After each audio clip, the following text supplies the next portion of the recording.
Hola amigos, bienvenidos a su programa de Reavivados por su palabra. Hoy estaremos estudiando el libro de Deuteronomio capítulo 2. Vamos a orar antes de iniciar nuestro estudio. Buen Dios, conduce nuestro camino como conduciste al pueblo de Israel en el pasado. Que de la misma forma en que le indicaste por dónde ir y a qué rey atacar y a cuál rey no, también puedas guiarnos hoy en nuestras decisiones, de tal forma que con tu compañía podamos escoger siempre el mejor camino. En el nombre de Jesús. Amén. El capítulo 2 del libro de Deuteronomio continúa el tema del recuerdo y de contarle otra vez al pueblo de Israel lo que había acontecido en el camino al desierto.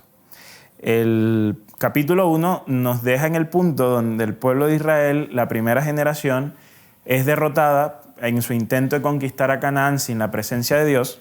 Y entonces en el capítulo 2 lo que se hace es que se abarca desde ese episodio hasta cuando el pueblo de Israel va a conquistar el territorio que está al este del Jordán, que es lo que trata el capítulo 3. Entonces, en el capítulo 2 se habla de las rondas que dio el camino, las rondas que dio el pueblo de Israel por el camino en el desierto. Además, se habla de estos instantes cuando Israel se encuentra en primer lugar con los hijos de Esaú que habitan en Seir.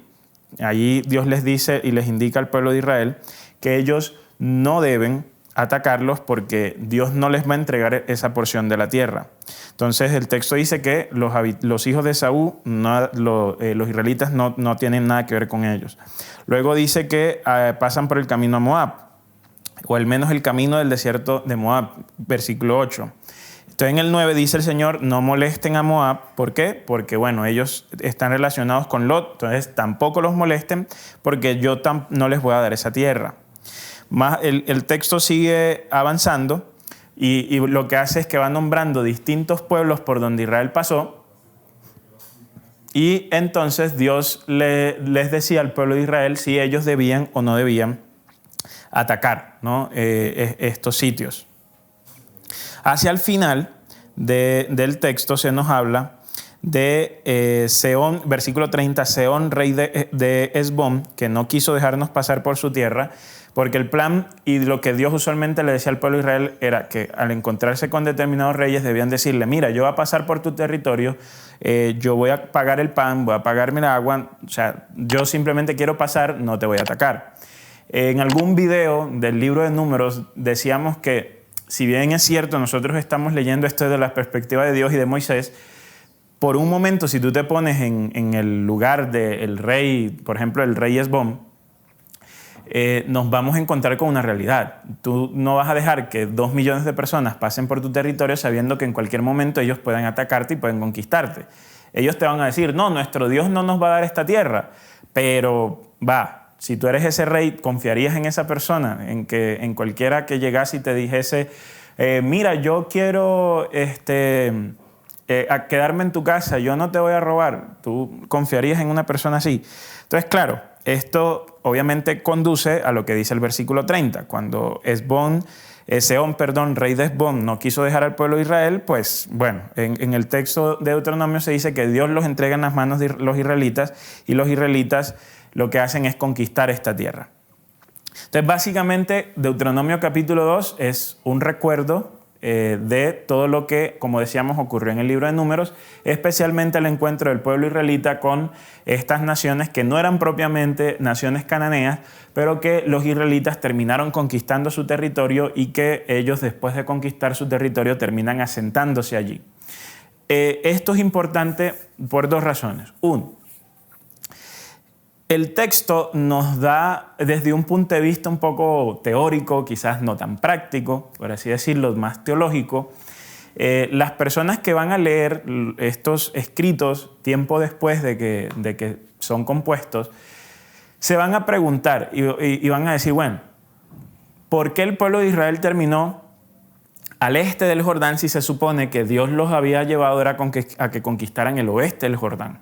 Entonces estos capítulos nos dan la respuesta porque nos dicen, resulta y pasa que el pueblo de Israel estaba pasando, se encontró con esta situación y terminó conquistando este pueblo. Entonces es una explicación, como digo, quizás no es tan práctica, pero esto está ocurriendo para decirnos por qué el pueblo de Israel terminó arqueológicamente en un sitio donde, entre comillas, no debían haber quedado. ¿Okay? Y entonces el trabajo de los arqueólogos y de los arqueólogos bíblicos es que ellos van, excavan estas porciones de tierra y efectivamente descubren elementos materiales, vasijas, altares o cosas por el estilo que nos ayudan a iluminar la vida en este periodo y nos permiten dar cuenta de que efectivamente por allá en un periodo arqueológico se conoce como Hierro I, hubo una transformación política y social a lo largo de estos territorios que está mencionando el texto bíblico, donde se evidencia que hay ciudades que son quemadas y eso quemado todavía está en las piedras, en el registro arqueológico, y que encima de ese estadio que fue quemado, de ese estadio de tierra que fue quemado, se construyó una civilización que es diferente a la que vivía previamente. Entonces esto nos permite entender, o sea, el texto bíblico nos ayuda a tener una conciencia arqueológica e histórica y social que nos permite ubicar al pueblo de Israel de una forma concreta en un sitio. Por otro lado, hay una lección teológica y espiritual muy valiosa acá en este pasaje, y la cual consiste en que Dios conduce el camino del pueblo de Israel. Es muy interesante que el pueblo de Israel iba por un camino y Dios les decía, mira, tal, no vas a atacarlo porque esa tierra no es la que yo te voy a dar. Si el pueblo de Israel no hubiese tenido la guía de Dios, se hubiese conformado con aquello que estaba delante de sus ojos.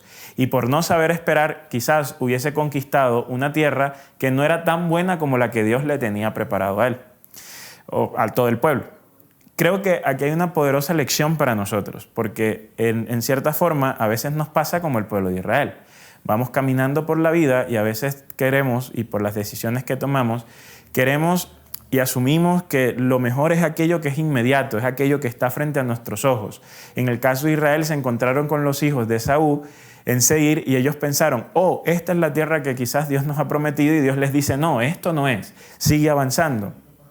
Y si tú te pones por un momento en el lugar del pueblo de Israel, vagando por tanto tiempo en el desierto y queriendo ya ver una manifestación concreta de la promesa de Dios, era fácil cansarse y era fácil no creer que en algún momento Dios iba a actuar y que efectivamente iba a cumplir su promesa. Pero el mensaje de Dios era, sigue avanzando, yo te estoy guiando hacia algo mejor.